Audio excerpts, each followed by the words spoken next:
Hello, in this video I'm gonna show you how to change the device and Windows specifications on HP Compaq 250. To do it, you can do it in various ways, so I'm gonna show you 3 ways to do it, and all of them will display different data. So first let's go to the Start button, then go to Settings, and go to Home. Go to System, then scroll all the way down to About, and now you'll see the device specifications and the Windows specifications.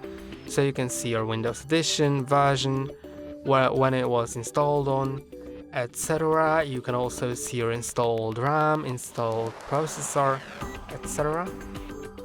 Now I'm gonna show you the second way, which will give you another type of data, for example your graphics card.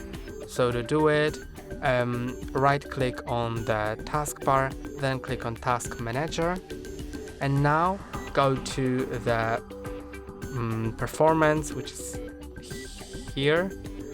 On Windows 10 this bar will be up here and it will be text instead of icons, so you should just go to performance, and now you can go to the CPU and you'll see the name of your CPU as well as the base speed, the sockets, cores, logical processors, etc. You can see the memory, you can see how many slots are used, the speed, the form factor.